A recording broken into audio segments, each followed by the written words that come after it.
تو وہ اپنے آپ کو کہتے ہیں کہ جی 5ویں 6ٹھی پاور ہم بن ہی چکے ہیں، اگرچہ دنیا رجسٹ کرتی ہے ان کی بات کو۔ بھارت میں U S A, Australia, Japan کے ساتھ مل کر انڈین اوشن پہ کنٹرول کرنے کے لیے تعلقات بالکل اس وقت جس کو کہتے ہیں خرابی کی نچلی سطح پہ ہیں۔ چائنا کے ساتھ یہی معاملہ ہے۔ اب کہنے والے لوگ کہتے ہیں کہ جی ایک پارٹی انٹرونشن ضروری ہے، باعث سے امریکہ اس میں انٹروین کرے، وہ آفر کرے۔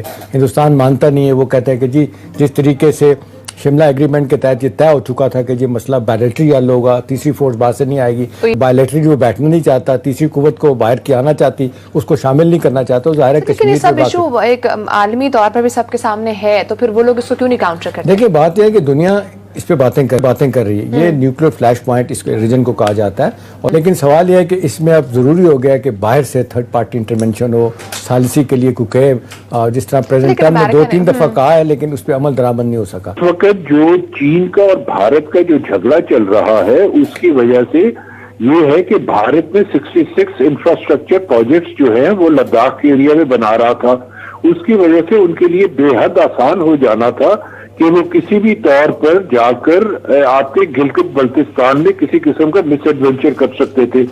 کانٹیسٹ میں غالب صاحب اگر میں آپ سے پوچھوں کہ جس نچلی سطح پہ پاکستان کے اور ہندوستان کے تعلقات جا چکے ہیں، ہر وقت لگتا ہے کہ جی کانفلکٹ کو جو نام کانفلکٹ ہوگا، سرجیکل سٹرائک ہندوستان روزانہ دھمکی دیتا ہے ہم کریں گے، یہ کریں گے، وہ کریں گے، ورکنگ ریلیشن شپ بھی ختم ہو رہا ہے، جس طریقے سے آپ دیکھ لیں ڈپلومیٹک اسٹرینتھ کم کر دی گئی ہے دونوں طرف سے، آپ کدھر تعلقات کو جاتا ہو دیکھتے ہیں؟ آپ کے خیال میں کوئی نئی بگننگ بن سکتی ہے؟ باہر سے انٹرونشن کو ہو نہیں رہی، آپ کے خیال میں بائلیٹرلی کوئی چیز مسئلہ حل نہیں ہو رہا، تو یہ آپ کے خیال میں کدھر جائے گا معاملہ؟ ہندوستان پاکستان کے تعلقات کس طرف جائیں گے؟ احتشام صاحب، یہ جو ہے نا یہ صرف ریجنل یا بائلیٹرل معاملہ نہیں ہے اس وقت، یہ اس وقت ایک انٹرنیشنل گیم کھیلی جا رہی ہے جس گیم میں بھارت کے پیچھے مغرب موجود ہے، جس کے پیچھے امریکہ موجود ہے، جس کے پیچھے یورپین یونین موجود ہے، جس کے پیچھے آسٹریلیا ہے، جاپان ہے۔ آپ یہ دیکھیں کہ بھارت میں U S A, Australia, Japan کے ساتھ مل کر انڈین اوشن پہ کنٹرول کرنے کے لیے آج سے کچھ برس پہلے جو انہوں نے ایک فورس بنائی تھی، کوارڈینیٹرل فورس، اس کی وجہ سے جو صورتحال تھی وہ جس کا سارا اثر جو ہے نارتھ پہ اب لداخ کے ایریا میں جا کے پڑا ہے، وہ اس لیے پڑا ہے کہ یہ چیز نظر آ رہی ہے سب کو کہ اگر آج یہاں ڈرائی رن کیا ہم نے اپنا سمندروں میں، تو کل کو کیا پہاڑوں پہ ہم قبضہ کر سکتے ہیں؟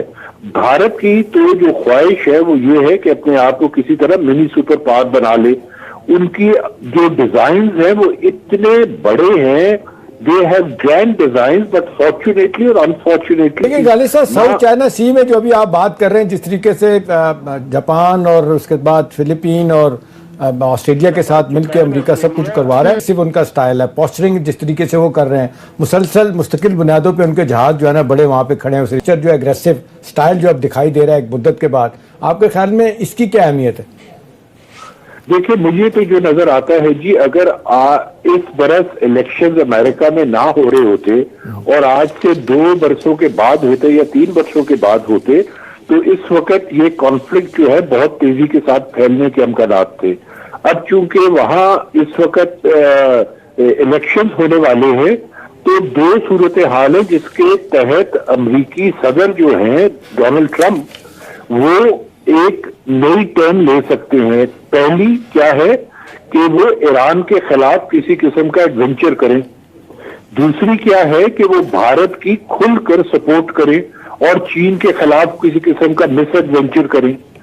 ادھر ایڈونچر ہوگا، ادھر مس ایڈونچر ہوگا۔ ایڈونچر اس لیے ہوگا کہ ایران جو ہے وہ اس وقت اس صورتحال میں نہیں ہے کہ وہ امریکہ کا مقابلہ کر سکے، وہ چیز امریکہ کو نظر آتی ہے، تو یہاں خطرہ زیادہ موجود ہے۔ اس لیے میں اس ریجن میں خطرے کو بڑھتا ہوا نہیں دیکھ رہا، جو کہ بھارت اور چائنا کا ایریا ہے یا بھارت اور مقبوضہ کشمیر کا ایریا ہے۔ ایران میں ممکنات ہیں کہ جی یہ آئندہ الیکشن سے مزید قریب تر جب ہوں گے تو اس میں حالات خراب ہو جائیں. ٹھیک ہے، لیکن احتشام صاحب جس طرح سے ابھی غالب صاحب نے بات کی ہے، وہ کہہ رہے ہیں کہ جو بھی سب سپورٹ اس وقت مل رہی ہے انڈیا کو، وہ کہاں سے مل رہی ہے؟ تو اس پر جس طرح امریکہ بار بار ثالثی کی پیشکش کر رہا ہے، تو وہ پھر کیا گیم چل رہی ہے پیچھے؟ پھر امریکہ سامنے اسکرین پر آ کر بار بار ثالثی کی پیشکش کر رہا ہے، کیا فائدہ ہوا؟ دیکھیں، دو تین چیزیں بڑی اہم ہیں اس حوالے سے. جس طرح غالب صاحب نے بتایا کہ پریزیڈنٹ ٹرمپ جو ہے نا، ان کو نومبر میں جو ان کا دوسری ٹرم کے لیے الیکشن ہو رہا ہے، وہ پوری ان کی کوشش ہے کہ میں الیکشن جیت جاؤں. سوال یہ ہے کہ سارے معاملے میں امریکہ ایکٹیولی کیوں نہیں سامنے آتا، کیوں نہیں فورس کرتا ہندوستان کو؟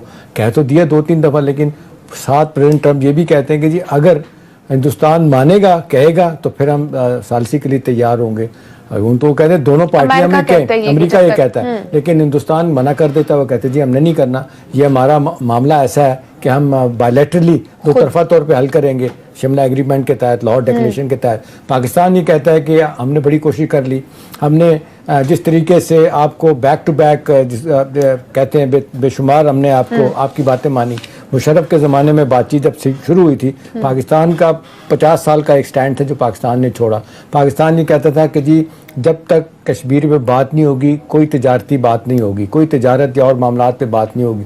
ہندوستان کہتا تھا نہیں، پہلے ٹریڈ پہ بات کریں گے، کشمیر کو چھوڑیں. تو پاکستان اپنے نقطہ سے پیچھے ہٹا تھا، ٹھیک ہے نا. اس کے باوجود ہم نے دیکھا کہ جس طریقے سے پاکستان کے ساتھ ان کے ڈفرینٹ راؤنڈ ہوتے رہے، ٹاکس ہوتے رہے، وہ اس پہ ہندوستان نہیں آیا اس طرف. ہندوستان کا نقطہ نظر یہ ہے کہ پاکستان کشمیر کو بھول جائے. جو ہم اقوام متحدہ میں بات کرتے ہیں تو بھارت اتنا اگریسو کیوں ہو جاتا ہے؟ ہندوستان کا جو جارحانہ رویہ نا کہ میں تو ہمارا اس ریجن میں ہم بہت بڑی طاقت ہیں.